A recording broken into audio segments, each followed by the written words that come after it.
현재 지지율 1, 2위를 다투고 있는 더불어민주당 문재인 후보와 국민의당 안철수 후보 간의 공방이 점점 치열해지고 있습니다. 해서 오늘 이 시간에는 양당 관계자 두 분을 동시에 전화로 모시고 최근의 이슈들 짚어볼까 합니다.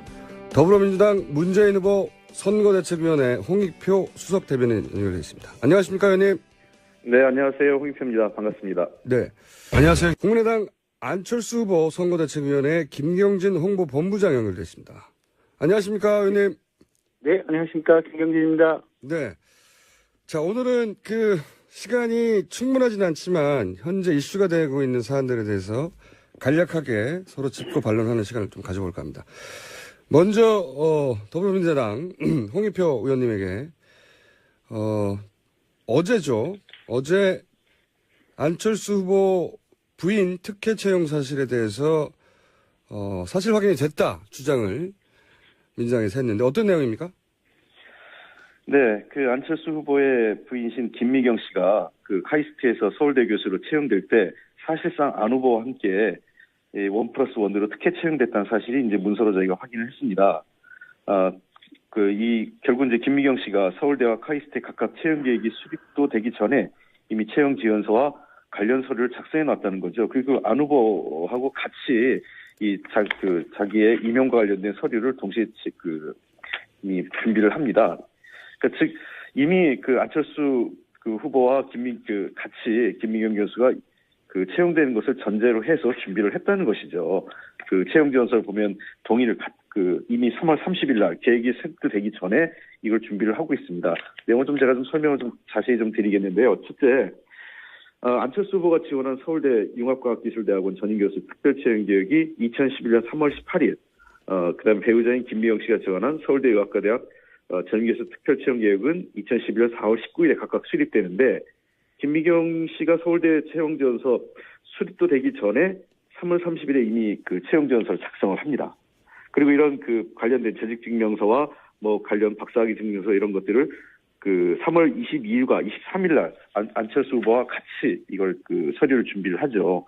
그리고 2011년 6월 2일에 서울대 정년 보장과 관련된 임용심사위원회에서 회의할 때도 연구 실적이 미흡하고 전문성이 부족하기 때문에 이건 정년 보장을 해주는 것은 어렵다는 비판이 있음에도 불구하고 사실 이걸 그냥 그대로 허용을 해줍니다. 그래서 결국 우리는 이거는 상당 부분 안철수 후보의 영향력 하에 특혜 채용된 것이다 이렇게 좀 보고 있습니다.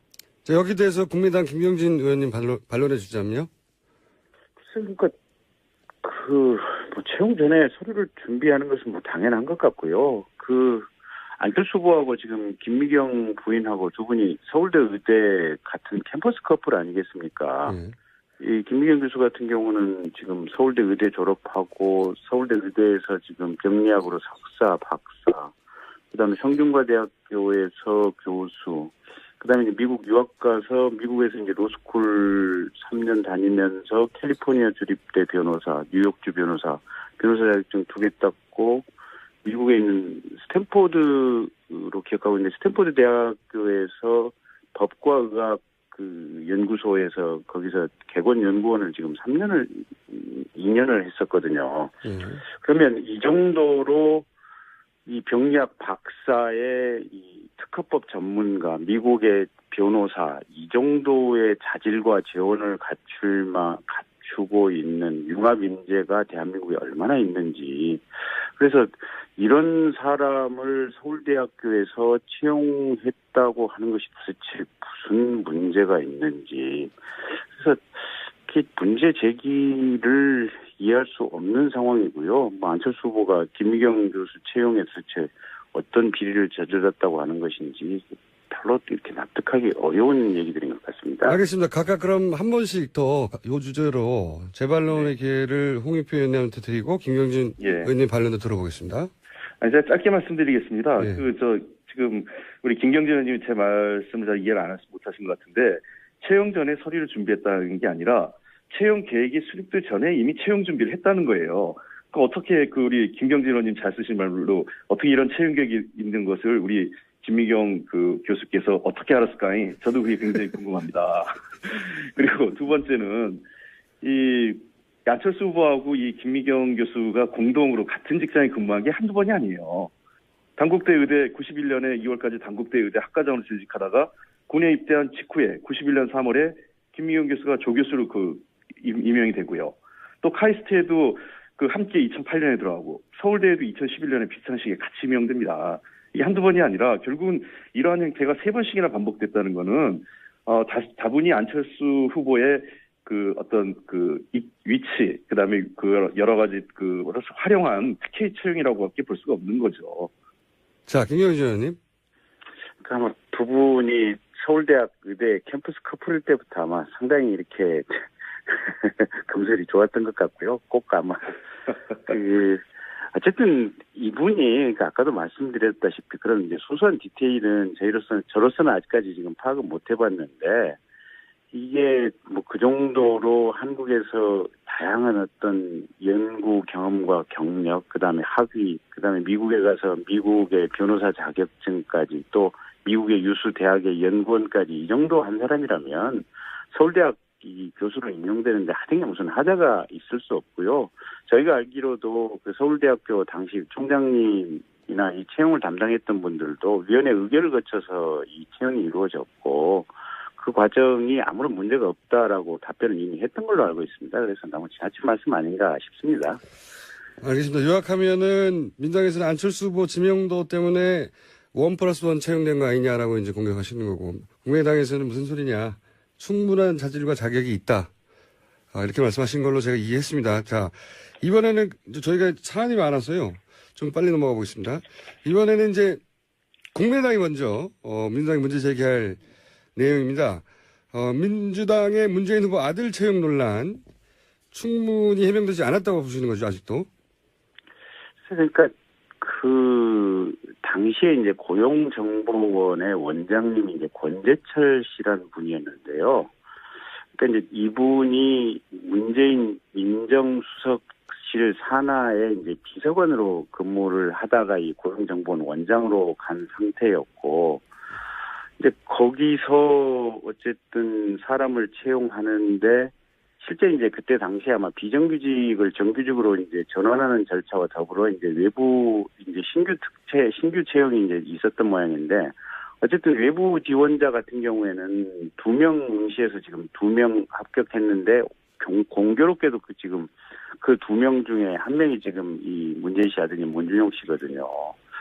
그리고 채용 공고도 보통은 이제 한 워커넷 한 군데뿐만이 아니고 2군데나 아니면 5군데, 그러니까 여러 군데다가 채용 공고를 내는 것이 통상적인데 왜 이 문준용 씨 채용될 때 당시는 워커넷 한 곳에만 채용 공고를 냈는지, 그리고 채용 공고 기간도 내부 규정에 따르면 최소한 한 15일 이전에는 이렇게 보름 이전에 이렇게 채용 공고를 내서 한 보름 정도는 공고를 하도록 했어야 되는데 왜 이 경우에는 딱 채용 기간 들어오기 하루 전날 딱 해서 실제 4일 내지 5일 정도밖에 이렇게 짧은 기간밖에 안 되는 채용 공고를 냈는지, 이런 부분들이 결국은 당시에 이제 문재인 민정수석하고 이 권재철 고용정보원장이라고 하는 특수 관계 때문에 이렇게 문준용 씨에 대한 채용 특혜가 있었던 것이 아닌가, 이런 의혹을 우리가 합리적으로 이렇게 제기할 수 있는 거죠. 자, 반론해 주시죠, 홍익표 의원님.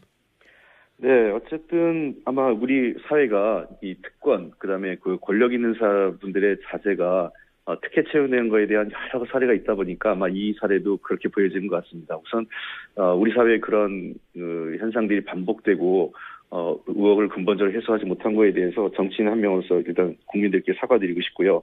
다만 근데 이 문제는 이미 이명박 시절에서 다 검증되고 확인된 사실입니다. 문재인 후보와 아무 관련이 없고 특혜 사실이 없다는 것이죠. 하태경 의원이 지금 일부 회의록을 공개했는데 그 회의록은 이미 원본하고 차이가 있고, 또 하태경 의원이 의도적으로 불리한 것, 문재인 후보에게 유리한 사항이죠. 문제가 없는 부분은 빼내서 왜곡했다는 것과 관련돼서 이미 우리 당에서 고발 조치를 했습니다. 즉 당시 문군이 일반직에 응시해서 채용됐는데 그 당시에는 이미 말씀하신 것 같이 비정규직이 한 40여 명이 있었어요. 근데 고용이 해고된 끝나는 기간이 이분들을 일반직으로 전환하는 것이 주 채용의 그 목적이었습니다. 그러다 보니까 계약직 출신 7명 그리고 문희정 씨를 포함해서 다른 2분이 일반직으로 채용이 됐던 것이죠. 그래서 지금 말씀하신 것처럼 채용 공고일이 15일, 보통 통상적으로 15일인데 당시 접수 기간이 6일밖에 없었던 것은 사실입니다. 근데 이것 자체도 고용정보 내부 규정에 따라서 원장이 이 기간을 필요에 따라서 단축할 수 있다 이렇게 되어 있습니다. 인사 규정에 따라서 하는 거기 때문에 당시 이로 인해서 고용정보원이 기간주의 조치를 받았지만 그것이 중대한 규정 위반이나 또는 특혜 시비가 있었다 이런 건 아니라는 거죠. 그다음에 두 번째 지적하신 왜 워크넷에만 공고를 했느냐. 근데 당시 이 워크넷이 2006년 당시에 일일 이용자가 약 23만 명 수준이기 때문에 공공기관의 이런 채용 공고를 상시적으로 진행한 사이트입니다. 그래서 예를 들면 이렇게 많은 분들이 하는 기관에 공고를 했다는 것 자체가 은폐해서 이 문재인 후보의 아들만 채용하려고 일부러 그랬다. 이거 자체가 말이 안 된다고 생각을 해요. 그래서 이미 당시 고용노동부의 감사나 2010년 이명박 정부 하에서 있었던 감사에도 보면 사전에 의도적으로 채용 공고를 조작했거나 특정인을 채용하기 위해서 혜택을 줬거나 또 자격에 부적격자가 포함됐거나 이런 것은 없다는 것이 내부 감사에 따른 결과였습니다. 그래서 아무 문제가 없는 것을 끝난 것을 자꾸 문제가 없는데 해명하라니 어떻게 해야 될지 모르겠습니다. 자, 한 번씩 더 재반론 또 제재반론 기회드릴게요. 예. 네, 그래서 이제 아까 기관이 이제 경고 조치를 이제 받으셨다고 하는데 분명히 잘못했다고 누구나 인정했겠죠. 기관 경고를 받은 걸로 인정이 됐다는 거고요. 제가 알기로는 그때 기획실장님하고 아마 인사 담당자도 견책이라고 하는 징계를 받았던 걸로 지금 그렇게 알고 있거든요. 그래서 분명히 이 부분은 잘못됐다고 공적으로 확인이 된 것이 아니냐 싶고.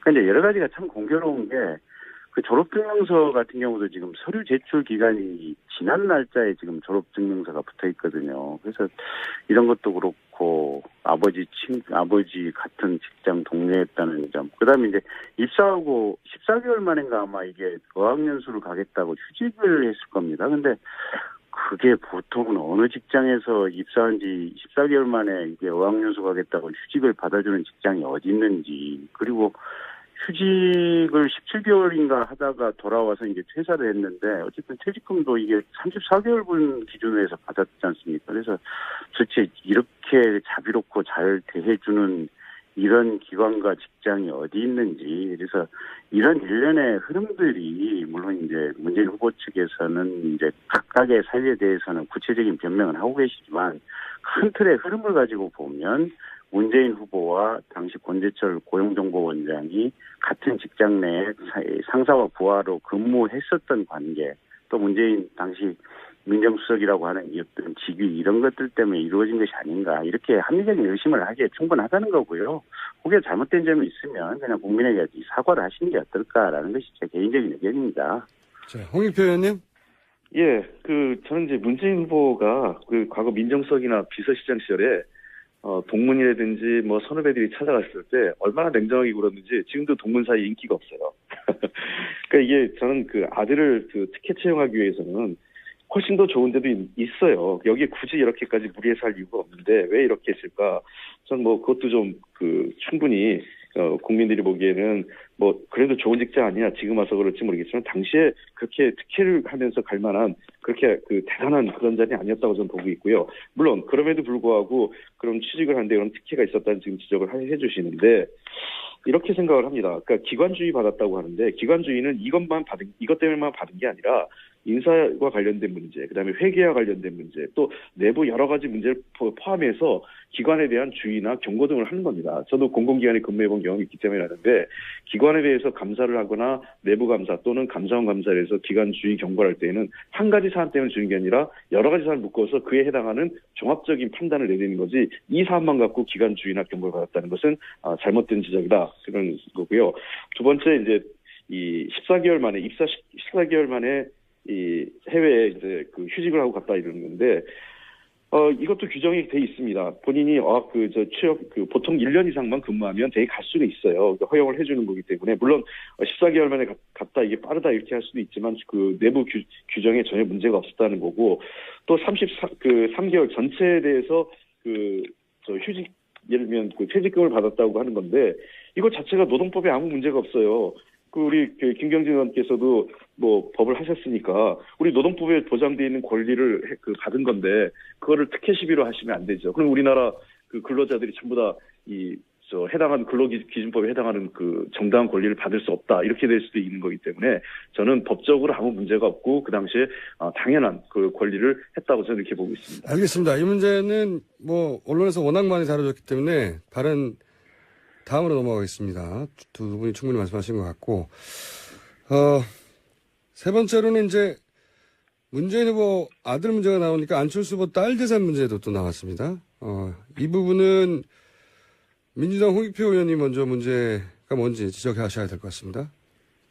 글쎄, 이 안철수 후보의 따님 문제는 어젠가 우리 안 후보께서 재산 공개를 하셨어요. 네. 그래서 만약에 이제 그게 사실이라면 저는 특별히 문제가 되지 않을 거라고 생각을 해서 더 길게 말씀드릴 건 없는데 다만 이제 한 가지 지적하고 싶은 거는 이제 안 후보께서 약속하신 대로 후보 등록 때 따님에 관련된 내용을 서류로서 그냥 말씀하신 내용을 뒷받침하시면 이 문제는 해소가 될 것 같다 이렇게 생각이 되고 다만 우리가 지금 처음부터 문제 제기가 됐던 거는 안철수 후보 본인이 지금 법안 발의한 게 직계 전속 가족에 대해서 재산 고지를 의무화하자는 거 아니겠습니까? 네. 본인이 법안을 그렇게 내시고 스스로 자신의 따님에 대해서 재산 고지를 거부한 것 자체가 본인의 어떤 의정 활동과 실제 자신의 문제하고는 다르기 때문에 저희가 지적을 한 거죠. 그래서 이번 기회에 어쨌든 후보께서 재산을 공개하시고 또 후보 등록 때는 따님의 재산에 대해서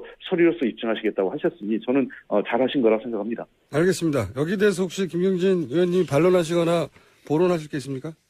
예, 그렇게 말씀해 주시니까 저희는 감사할 따름이고요. 다만 이제 조금 이제 서운하다 할까 아니면 이제 굳이 첨언을 하자면 첫째 이제 이렇게 민주당에서 말씀하실 때 이게 안철수 후보 따님 안설희 씨가 한국말도 못한다 또는 한국 역사에 대해서도 전혀 모른다 이제 이런 식의 불필요한 말씀들을 좀 하셨거든요. 예. 근데 이게 중학교 1학년까지 한국에서 공부를 하다가 어머니인 김미경 여사가 미국으로 이제 법학 공부를 하러 유학을 가니까 그때 따라가서 미국에서 같이 6년간 같이 있다가 어머니는 귀국을 하고 본인은 거기 현지에 남아서 이제 대학 진학을 계속했었던 것인데 한국말을 한다 못한다 이런 부분은 사실은 또 좀 이렇게 틀리고 한국말 굉장히 유창하거든요. 그래서 조금 불필요한 말씀을 하신 것이 아닌가라는 이제 지적을 좀 드리고 싶고 그와 덧붙여서 이제 그런 이제 말씀을 하시니까 이제 가짜 뉴스들이 계속해서 이제 거기에 이제 꼬다리 곁다리로 붙어서 이제 생산이 되는데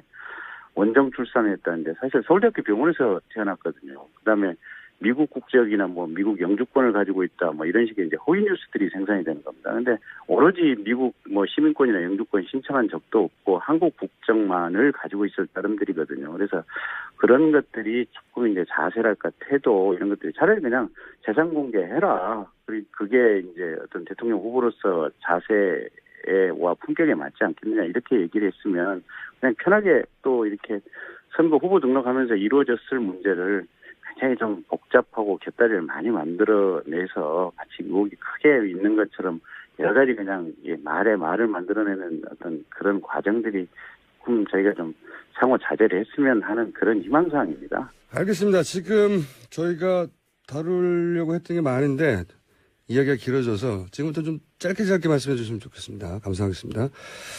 그리고 이제 노무현 전 대통령 장인 음주 사고 은폐 의혹. 이 부분은 마찬가지로 한 번씩만 주고받겠습니다. 네. 김경진 의원님 문제 제기해 주시죠. 그러니까 이제 2003년도 4월 달에 이제 노무현 대통령의 사돈분이시던 배모 씨가 이제 경남 김해에서 교통사고를 냈는데 이때 당시에 이제 음주 상태냐 아니냐 이제 이런 부분이 이제 한 2년 있다가 이제 논란이 됐었습니다. 근데 당시에 이제 민정수석실에서는 음주운전 아니다라고 얘기를 했었는데 나중에 뚜껑을 까놓고 보니까 민정수석실에서 작성된 보고서를 보니까 음주 만취된 상태에서 사고를 냈다라는 보고서가 지금 분명히 있는 거고요.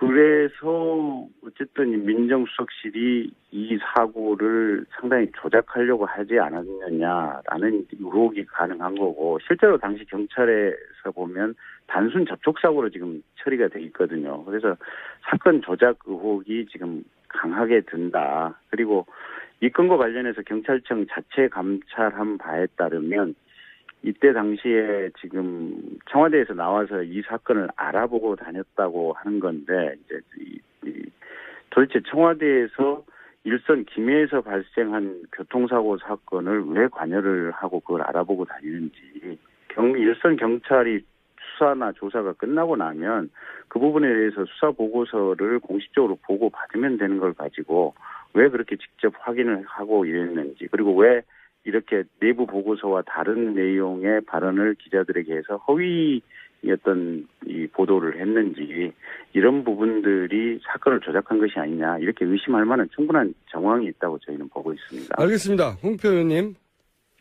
네, 이게 2003년도에 고 노무현 대통령 사돈의 음주교통 사고인데요. 예. 아마 청와대가 왜 이런 사건에 나섰느냐? 당연히 민정수석실이라는 거는 청와대 대통령의 친인척에 대한 어떤 이 관리나 또는 부정부패에 연루되지 않게 사전에 예방하고, 또 그런 문제가 첩보나 정보가 있으면은 확인하는 게 주 업무 아니겠습니까?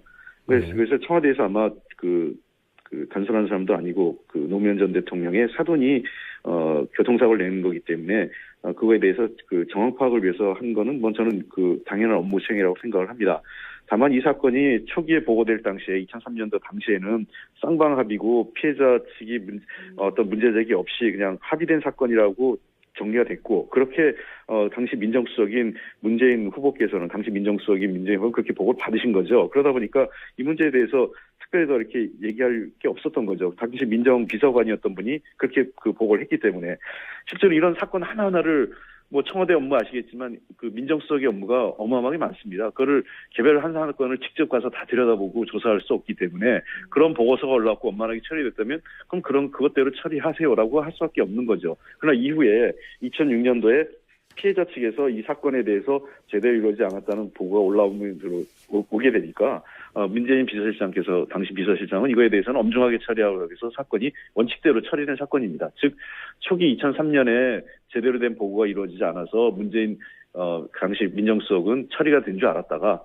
그다음에 2006년에 이후 피해자 측의 문제 제기에 따른 민원 접수를 받고 원칙대로 처리한 사건이다. 그래서 저는 이게 특별하게 무슨 고의적으로 은폐하거나 또는 문재인 수석이 당시 민정수석이 뭔가 이거를 개입해가지고 대통령 일가를 보호하기 위해서 부당한 권력을 행사했다, 이렇게 얘기하는 것은 너무 과한 해석이고 불필요한 어떤 정쟁을 위한 대거치가 아닌가 이렇게 생각을 합니다.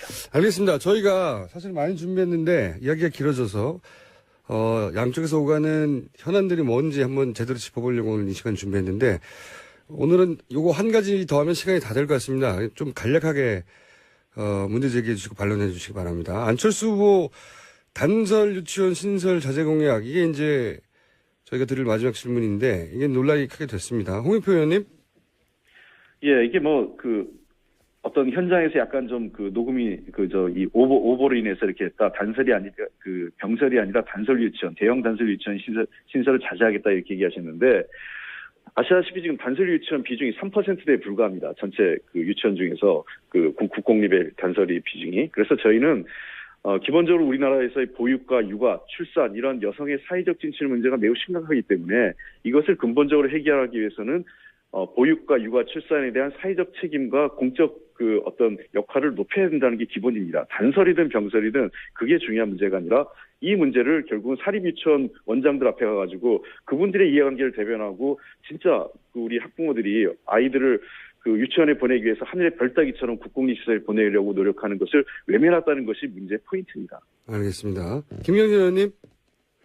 그러니까 이제 저희 안철수 후보도 평소에 이제 국공립 유치원을 늘려서 학부모들에게 이제 수준 높은 어떤 육아 보육 교육 서비스가 이루어질 수 있도록 해야 된다라는 점은 전적으로 일치를 하고 있는 거고요. 그래서 이제 병설 유치원 같은 경우는 이렇게 6,000개 이상 많은 숫자를 늘리고 국가 지원을 많이 하겠다라는 것이 입장인데, 다만 이제 사실은 이 병설 유치원보다는 단설 유치원이 이제 젊은 학부모들에게 조금 더 인기가 약간 더 있습니다. 더 있는데 문제는 이제 단설 유치원은 별도의 부지를 구입해야 되고 또 별도의 건물을 지어야 되는데 지금 초등학교 건물 같은 경우 보면 이렇게 텅텅 비어 있는 데가 상당히 많습니다. 이게 취약 아동 숫자 부족으로. 그러다 보니까 초등학교 이 비어 있는 공간을 이용한 병설 유치원 같은 경우 비교적 투자가 적게 이제 쉽게 이렇게 만들어질 수 있거든요. 그래서 단설 유치원을 지을 수 있는 비용을 병설 유치원으로 돌려서 병설 유치원의 품질과 서비스를 늘리는 데 쓴다면 지금 학부모들이 단설 유치원에서 느끼는 만족감만큼의 수준 또는 그 이상을 병설 유치원에서 느낄 수 있을 것이다. 저희는 그렇게 보고 안철수 후보가 이제 그런 취지와 맥락 속에서 말씀을 하신 겁니다. 한 번씩 반론하고 재반론할 시간이 있을 것 같습니다. 홍익표 의원님. 네, 지금 말씀하신 건 제가 문제 삼은 걸 정확하게 다시 말씀드릴게요. 그러니까 어서 학부모들이 가장 요구하는 게 단설 유치원이죠. 왜냐하면 전문적으로 아이들을 키울 수 있는 기관이기 때문에 저희도 단설 유치원을 많이 짓고 싶은데 다만 예산의 허용이나 또는 사업의 어려움 때문에 불가피하게 병설 유치원을 짓는 거죠. 즉 저희의 우리 당의 당론은 어떤 공교육의 책임을 40%까지 높인다는 차원에서 병설 유치원도 하고 그다음에 우리가 재정 여건이 허락되고 그다음에 사회적 합의가 이루어진다면 그 지역마다 단설 유치원도 확대해 가겠다 이런 얘기를 저희들 하고 있는 겁니다. 그러니까 이 문제에 대해서 좀 더 우리가 솔직하게 봐야 되는 문제는 저는 이 문제예요. 그러니까 왜 그걸 하필 사립유치원들 원장님 앞에 와서 그런 얘기를 하냐는 거예요. 그러니까 이 문제는 결국은 현장 그때 현장에 갈 때마다 그분들에게 원하는 정책 메시지를 하면 자기 정책이 충돌하는 거죠. 그러니까 정책의 메시지는 일관되게 어느 현장에 가서든 자기의 입장은 똑같이 나가야 되는데 여기 가면 이렇게 하고 저기 가면 저렇게 하고 그러니까 자꾸 안철수 후보의 정책 메시지가 입장이 바뀌고 서로 충돌하는 거 아니냐 이런 지적을 드리고 싶은 겁니다. 반론해 주십시오. 의원님, 김경진 의원님. 그래서 이제 그 점을 한번 문재인 후보 측이 혹이니까요. 교육 정책에 대해서 정말로 1대1로 아무것도 안 들고 그냥 맞짱 스탠딩 토론을 한번 해봤으면 이 보육 정책까지 포함해서 하는 제안을 홍익표 대변인과 또 문재인 후보께 드리고 싶고요. 어쨌든 큰 틀에서 보면 저희 안철수 후보가 이 병설 유치원을 확대하겠다. 국공립 보육시설 확대하겠다 이런 부분에 대해서는 일관되게 얘기를 해온 겁니다. 그래서 이 맥락 자체는 일관된 것이기 때문에 무슨 그렇게 비난받을 만한 소지는 없다고 봅니다. 거기까지입니까? 예. 네. 알겠습니다. 저희가 양 캠프 공방이 워낙 치열하고 워낙 많은 기사가 쏟아져가지고 도대체 이유가 뭔지 알기도 쉽지 않습니다. 그래서 직접 양쪽 입장이 뭔지 확인해 봤고요. 오늘은 저희가 더 많은 질문이 준비되어 있는데 여기까지만 해야 될 것 같고요. 네. 네. 조만간 두 분이 직접 스튜디오에 나오셔가지고 좀 더 세게 싸워주세요. 다음에는 좀 후보들을 직접 좀 불러주세요. 알겠습니다. 후보들도 직접 모시겠고 네. 저희는 땡큐죠. 그리고 예. 후보들이 혹시 바쁘시면 두 분이 나와서 치고받고 좀 해주십시오. 예, 저는 언제든 좋습니다. 백지 스탠딩 토론도 좋고요. 네. 저는 좀 생산적인 정책 토론이 됐으면 좋겠다는 생각도 있습니다. 김경진 본부장님도 마찬가지시죠? 예. 예, 그렇습니다. 네, 오늘 두 분 말씀 감사합니다. 네, 고맙습니다. 고맙습니다. 더불어민주당 선대의 홍익표 수석 대변인, 국민의당 선대의 김경진 홍보 본부장이었습니다.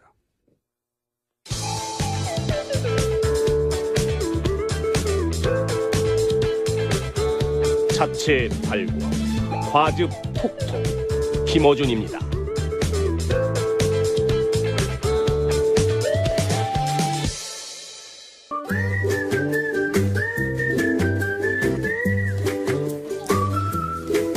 자, MIT.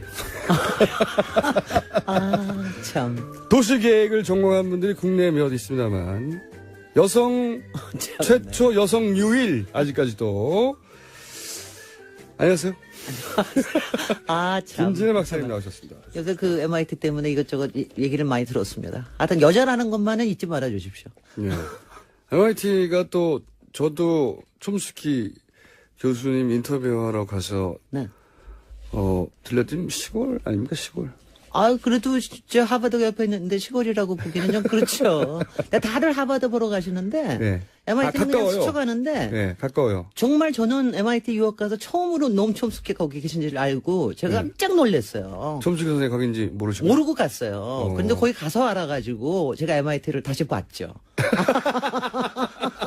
아니, 다시 봤죠. MIT 그 재직하는 교수 중에 전 세계로 가장 유명한 사람이 노암 촘스키 노암 아니었습니까? 촘스키. 그다음에 두 번째가 폴 크루그만이 예. 거기에서 경제학자. 교수를 했었고요. 또 예. 한 사람이 있는데 하여튼 MIT가 공대만이 아니라는 걸 기억해 주십시오. 상당히 인문적인 토양이 깊다. 그리고 본인도 우리- 모른 채 갔잖아요, 근데. 네, 그리고 아니 모르는지 저도 그때는 공대인 줄 알고 갔어요. 예. 그랬더니 그게 아니더라고요. 네. 그러니까요. 그래서 저기 우리 하버드에서 굉장히 가까워요. 바로 네, 옆에요. 네. 예. 우리 저기 뭐야 총수께서 인정해 주시는 촘스키 선생님이 계신 MIT 좋습니다. 똑똑한 할아버지죠. 아. 매우 똑똑한 할아버지죠. 자, 근데 오늘 제가 이 얘기를 드린 이유가 뭐냐면, 트위터로 여러 가지 질문을 받으셨다면서요. 요즘 이슈 관련해서. 아, 요새 많이 받았죠. 아무래도 이제 미국 박사에다가 뭐 이러니까 네. 받았습니다. 아무래도 이제 네. 안철수 후보 네. 그 뭐 따님 얘기도 그렇고 사모님 얘기도 그렇고 미국에서 네. 공부하고 학위 얻고 네. 또 그쪽에서 논란이 계속되다 보니까 하필 또 MIT 그쪽에서 경험하신 거 아니냐 유학 시절을 아니, 여성으로서 아니, 그거는 아니고요. 예 그래서 이제 질문이 많이 받았나 아니 보죠. 근데 이제 저런 거였어요. 저기 따님이 그 재산에 관련된 얘기가 많고 그러니까 처음에는 그게 저기 강하게 하냐. 문제겠죠. 그 왜냐면 저는 그냥 확실하게 밝히면 된다. 왜냐면 미국에서는 그거 만약 있으면 독립으로 할 수 있으면 그 IRS 자료 같은 게 있거든요. 네. 그 자료 확실하게 내놓고 네, 국제선 그다음에 자료. 네. 그래서 이제 뭐 얘기는 나왔는데 그러고 나서 뭐 생활비와 학비 왜냐면 이제 미국에서 그 풀 스칼라십을 받으면은요 네. 학비에다가 플러스 생활비를 받습니다. 근데 그런 건지 아닌지를 알려다오. 그러면 확실하게 넘어갈 거 아니에요. 네. 왜냐하면 저는 솔직히는 뭐 조기 유학에 대해서 굉장히 반대하는 사람이지만 지금 현재 유학하고 있는 사람의 뭐 정치적인 후보라는 것 때문에 그런 것보다는 저는 밝히라고 그랬는데 제가 그걸 밝히라고 그런 게 막 비판하는 것처럼 막 그 얘기가 좀 퍼져서 그렇습니다. 밝히면 간단할 일을 왜 그렇게 만드냐. 일을 왜 키울 필요가 없다. 그다음에 몇 년 전부터 왜 그거 재산 공개 안 하냐. 보통은 유학 가고 아마 네. 딸을 이 정치 공방소에 끼워 놓고 싶지 않았겠죠 부모 입장에서. 글쎄요. 네.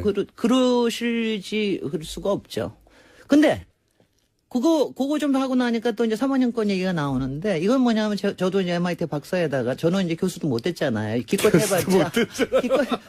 해봤자 저는 겸임 교수만 했는데 제가 또 카이스트에 겸임 교수를 했었거든요. 그러니까요. 뭐 근데 경력이나 이런 게 네. 약간 겹치다 보니까 네. 의원님의 경험상 이런 일을 어떻게 보시나요? 궁금해서 사람들이 아니 많이 근데 물어봤겠죠. 사모님 거는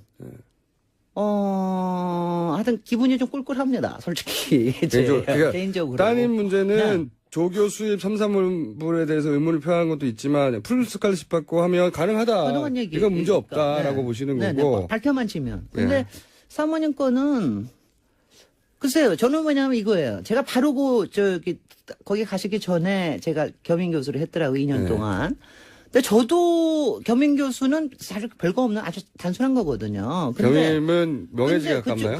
아니야. 그건 아니고 이제 강의하고 그거에 대한 굉장히 실비 정도의 것만 받아요. 근데 근데 거기는 석자 교수거든요. 정문술 석자 교수라는 건 뭐냐면 돈을 300억을 이사장이 내고 추천을 했기 때문에 안철수 교수가 되신 거예요. 네. 정교수로 그것도. 근데 거기에다가 사모님을 플러스 1을 한다. 이거는 저는 제가 보기에는 특혜입니다. 아무리 사모님께서 역량이 있으시다 하더라도 그렇게 하는 예가 거의 없습니다. 그런데 워낙 특출한 경력을 가지고 아니요. 그거 특출한 경력 아니야. 특출한 경력 그거는 뭐 따로 저거 의학도 했고 법학도 했고 미국에서. 뭐냐면 특출한 거보다는 왜냐하면 우리가 가서 일을 할 때는 엄청나게 많아요. 저 보십시오. 저 학교 안 가도 일 잘하고 있지 않습니까? 근데 그런 게 오해가 될 수 있는 데는 안 가는 게 맞아요. 저는 솔직히 제 개인적인 철학은 제가 이러다가 이 개인적인 철학은 저희 남편이 있는데 저 거의 안 갑니다. 그쪽하고는 안 놉니다. 근데 이럴 수 네. 있지 않습니까? 이제 오늘 방금 앞에 네. 이 얘기를 다뤄서 저도 생생해서 말씀을 드려보자면 그 박사님의 이 삶의 철학은 네. 부부관계와 일을 섞지 말자. 네. 여서 가능하면 안 간다고 하시는 건데 네. 거꾸로 네. 실력이 되기 때문에 받아주는 것이라면 가능하면 같이 일하자. 이런 부부의 철학이 있을 수 있죠. 근데 그거를 갖다가 그런 부부의 철학을 두 번씩이나 남들이 보기에 분명히 특혜라고 볼 수 있는 걸 저는요 동원에 이게 카이스트하고 서울대예요. 국립대학들입니다. 근데 이런 데서 두 번씩이나 이게 가능했다라고 하는 거는 본인의 개인 경험상 의구심이 있다. 아, 이렇게. 이거는 의구심이 있다. 저는 성현치가 않아서 그래서 기분이 좀 안 좋다는 거예요. 저는 뭐 하여튼 그렇습니다. 뭐. 그건 트위터로 하도 질문이 많이 와서 이제 네. 그래서 제가 그거는 방송을 통해서 말씀하시는 그래서 거고. 그렇게 카이스트에도 얘기하는 계셨기 거고요. 때문에. 네네. 근데 여전히 제가 보기에는 충분한 경력이기 때문에 하고 납득될 분도 지금 국민의당이 없기 때문에 예.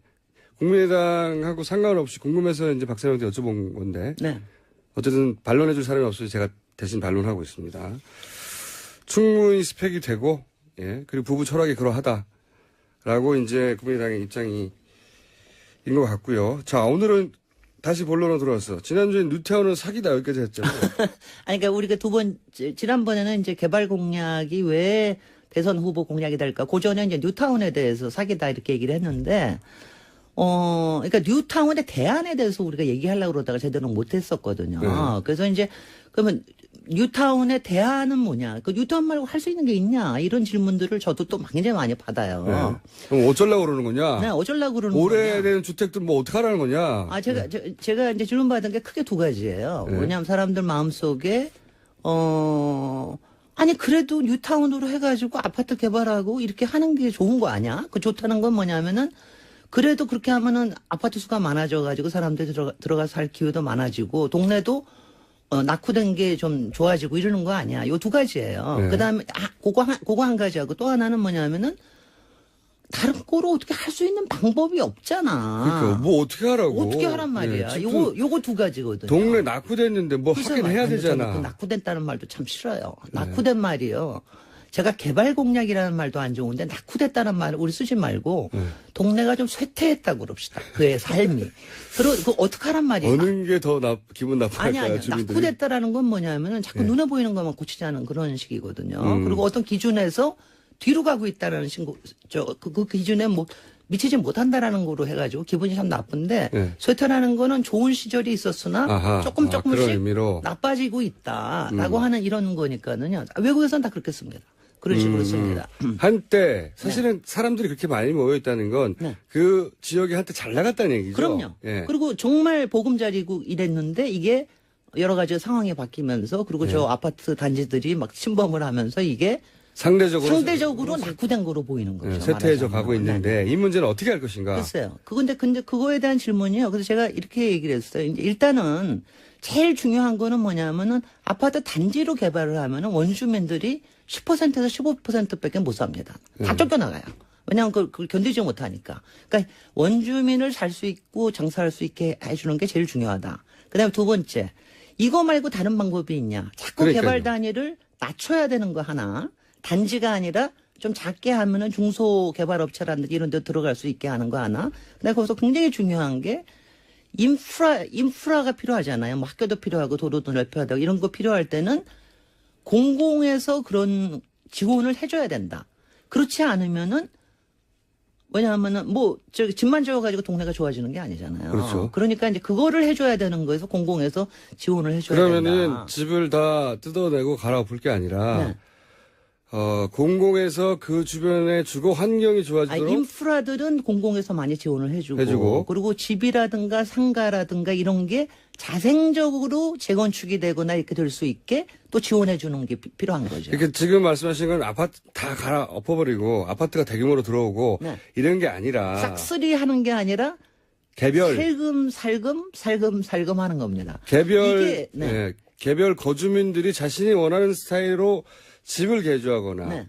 자신이 원하는 스타일로 주거 환경을 변경할 수 있도록 도와줘야 된다. 네네. 이게 이제 그래서 이게 도시 재생이에요. 이게 이제 이건 세계적으로도 알려져 있는 다 개념입니다. 근데 그리고 그럼 우리 그 뉴타운과의 차이점은 쌍문개가 아파트 들어오는 것과 네. 지금 말씀하신 건 개별 집들이 자기가 원하는 방식으로 다시 진화하는 식으로 진화할 수 있도록 그리고 도와줘야 거기에 된다. 자율적으로 정착할 수 있도록 도와주는 거다. 이게 좀 다른 거예요. 그래서 이제 도시재생에 대한 공약이 이번에 좀 크게 나올 거라고 생각을 했는데 저도 네. 일단은 문재인 후보 측에서 공약을 했더라고요. 근데 네. 이제 조금 크게는 해줬어요. 뭐 도시재생 뉴딜까지 썼는데 저는 네. 뭐 그 말은 잘 모르겠고요. 네. 근데 그거는 괜찮은 방향이고 저는 안철수 후보 쪽에서도 이런 방향으로 공약이 나올 거라고 생각을 해요. 네. 다만 이거 나오지 않을 수 아니 저는 나올 수 지난번에도 없겠죠. 봐도 안 나올 수가 없을 겁니다. 네. 왜냐하면 도시 재생에 대한 거는 근데 그 대신 중요한 건 뭐냐면은 여기에다가 힘을 어느 만큼 얹어줄 건지 아닌지의 문제입니다. 사실은. 그러니까 이거를 그냥 뭐 한번 하고 공약으로 해보고 던지고 그러는 게 아니라 왜냐하면 제가 이게 굉장히 중요한 게요. 이게 뭐냐면은 그냥 개발 공약이 아니라 정말 사람과 주거와 그다음에 거기에 있는 일자리와 산업과 그다음에는 여기에 이제 정착할 수 있는 거, 환경 이런 게 한꺼번에 뭉뚱거릴 수 있는 이런 방향이거든요. 그런 공약이 나오냐 안 나오냐를 각 후보들의 이 뉴타운 네. 대체 정책을 보고 네. 평가를 하려고 하는데 아직은 다 나오지가 않았다. 아직 다 나오지 아직은 주택 공약도 그렇고 다 나오지가 않았는데요. 네. 이런 공약으로 서로들 좀 뜨겁게 붙어주었으면 좋겠습니다. 알겠습니다. 다음 굉장히 주 리얼한 겁니다. 후보 등록이 내일 모레니까요. 다음 주도 나오겠죠. 틀림없이. 그럴 것 같습니다. 다음 주에는 그러면 네. 이 시간은 각 후보의 도시 재생 공약을 한번 들어보겠습니다. 분석을. 네. 네. 오늘 여기까지 하겠습니다. 지금까지 도시건축가 MIT 출신 국내 최초 유일의 여성 아유, 박사님. 최초 아니고요. 여성으로서 현재까지도 유일한 김재리 박사님이었습니다. 저는 김어준이었습니다. 내일 4시 뵙겠습니다. 안녕.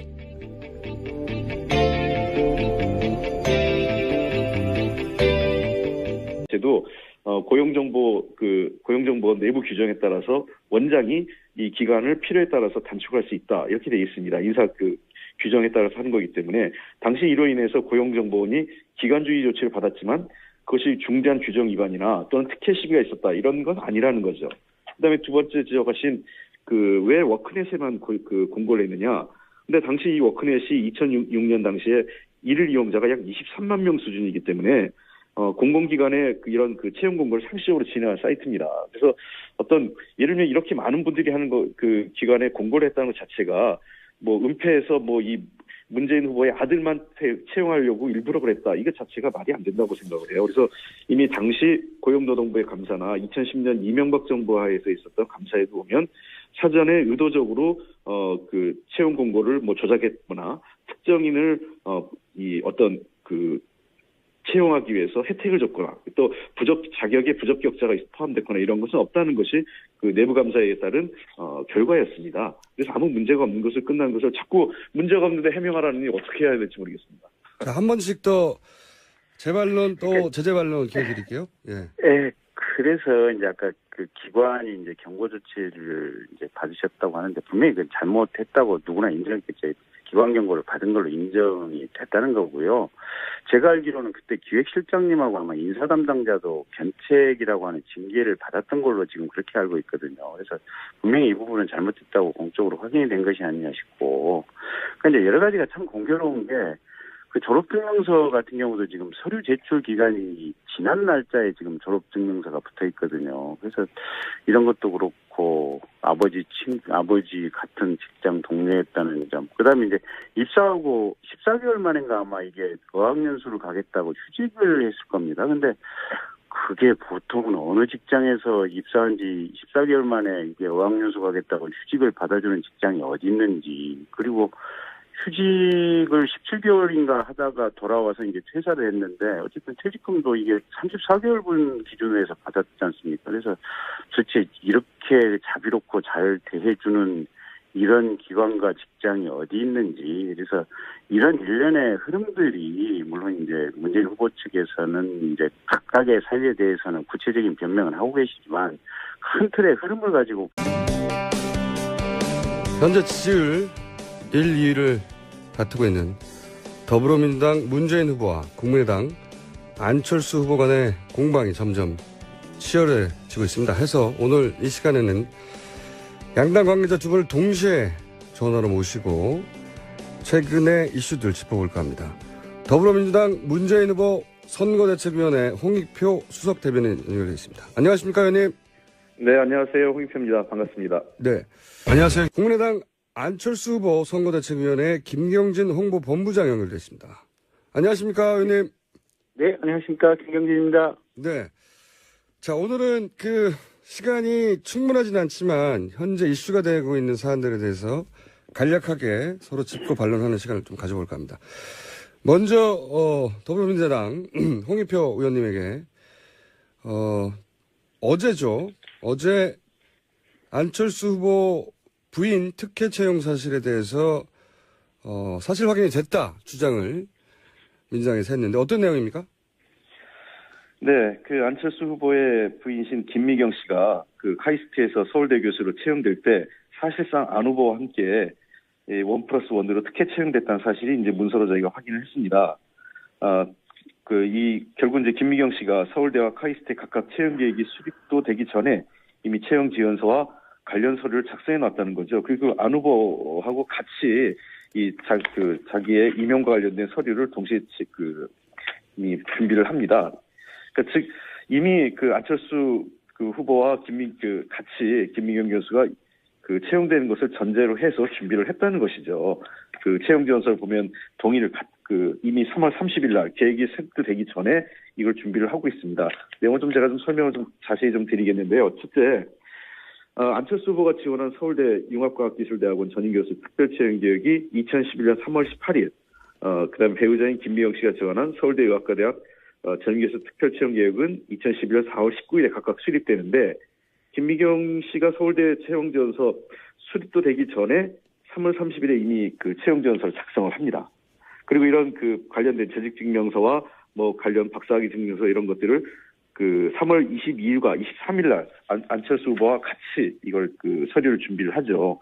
그리고 2011년 6월 2일에 합격했는데 공교롭게도 지금 두 명 중에 한 명이 지금 이 문재인 씨 아들인 문준용 씨거든요.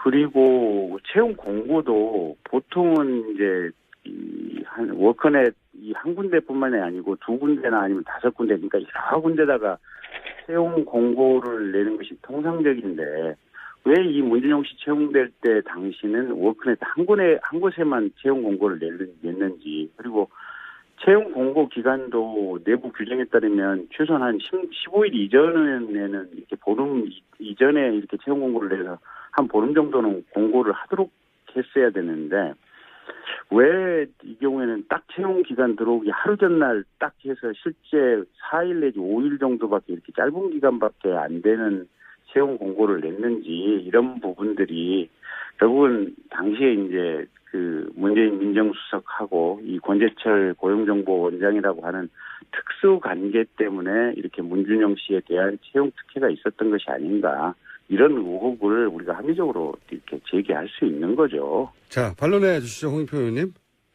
네, 어쨌든 아마 우리 사회가 이 특권, 그다음에 권력 있는 사람들의 자제가 특혜 채용되는 거에 대한 여러 사례가 있다 보니까 아마 이 사례도 그렇게 보여지는 것 같습니다. 우선 우리 사회에 그런 현상들이 반복되고 의혹을 근본적으로 해소하지 못한 거에 대해서 정치인 한 명으로서 일단 국민들께 사과드리고 싶고요.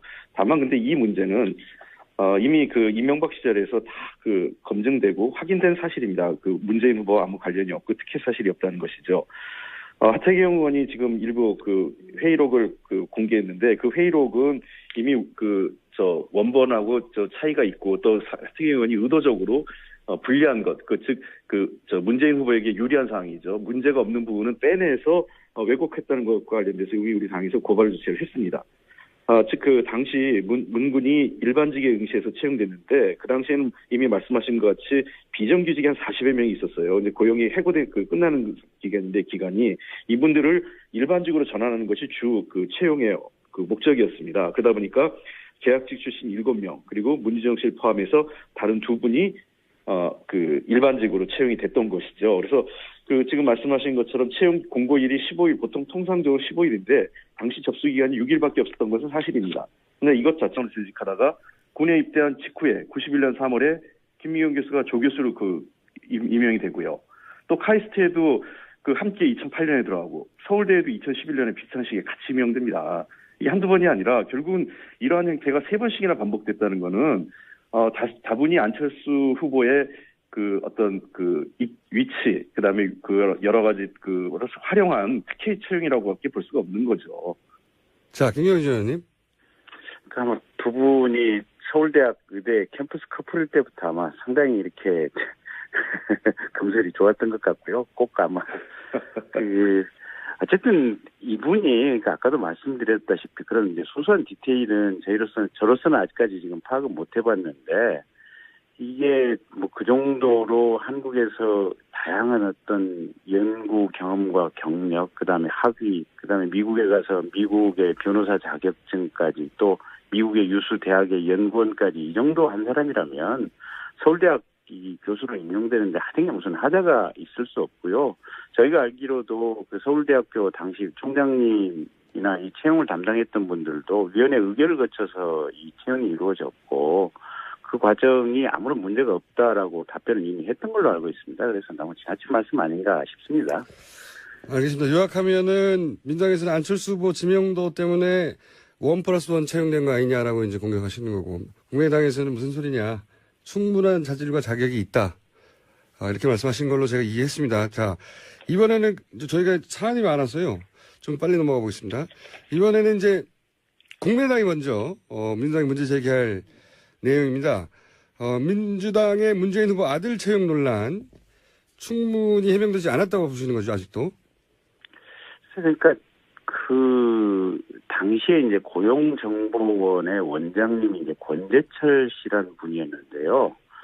그러니까 이제 이분이 문재인 민정수석실 산하에 이제 비서관으로 근무를 하다가 이 고용정보원 원장으로 간 상태였고, 이제 거기서 어쨌든 사람을 채용하는,데 실제 이제 그때 당시에 아마 비정규직을 정규직으로 이제 전환하는 절차와 더불어 이제 외부 이제 신규 채용이 이제 있었던 모양인데, 어쨌든 외부 지원자 같은 경우에는 2명 응시해서 지금 2명 서울대 정년 그 보장과 관련된 임용 심사위원회 회의할 때도 연구 실적이 미흡하고 전문성이 부족하기 때문에 이건 정년 그 보장을 해주는 것은 어렵다는 비판이 있음에도 불구하고 사실 이걸 그냥 그대로 허용을 해줍니다. 그래서 결국 우리는 이거는 상당 부분 안철수 후보의 영향력 하에 특혜 채용된 것이다, 이렇게 좀 보고 있습니다.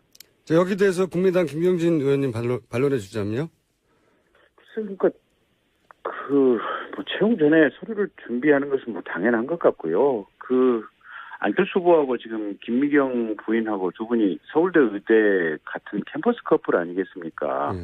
이 김미경 교수 같은 경우는 지금 서울대 의대 졸업하고 서울대 의대에서 지금 병리학으로 석사, 박사, 그다음에 성균관대학교에서 교수, 그다음에 이제 미국 유학 가서 미국에서 이제 로스쿨 3년 다니면서 캘리포니아 주립대 변호사, 뉴욕주 변호사 자격증 2개 땄고, 미국에 있는 스탠포드로 기억하고 있는데 스탠포드 대학교에서 법과 의학 그 연구소에서 거기서 개건 연구원을 지금 2년을 했었거든요. 그러면 이 정도로 이 병리학 박사의 이 특허법 전문가, 미국의 변호사, 이 정도의 자질과 재원을 갖추고 있는 융합 인재가 대한민국에 얼마나 있는지. 그래서 이런 사람을 서울대학교에서 채용했다고 하는 것이 도대체 무슨 문제가 있는지. 그래서 문제 제기를 이해할 수 없는 상황이고요. 안철수 후보가 김미경 교수 채용에 도대체 어떤 비리를 저질렀다고 하는 것인지 별로 이렇게 납득하기 어려운 얘기들인 것 같습니다. 알겠습니다. 각각 그럼 한 번씩 더 요 주제로 재반론의 기회를 홍익표 의원님한테 드리고 김경진 의원님 반론도 들어보겠습니다. 제가 짧게 말씀드리겠습니다. 네. 지금 우리 김경진 의원님이 제 말씀을 잘 이해를 못하신 것 같은데, 채용 전에 서류를 준비했다는 게 아니라 채용 계획이 수립되기 전에 이미 채용 준비를 했다는 거예요. 어떻게 우리 김경진 의원님 잘 쓰신 말로 어떻게 이런 채용 계획이 있는 것을 우리 김미경 교수께서 어떻게 알았을까요? 저도 그게 굉장히 궁금합니다. 그리고 두 번째는 안철수 후보하고 이 김미경 교수가 공동으로 같은 직장에 근무한 게 한두 번이 아니에요. 단국대 의대 91년에 2월까지 단국대 의대 학과장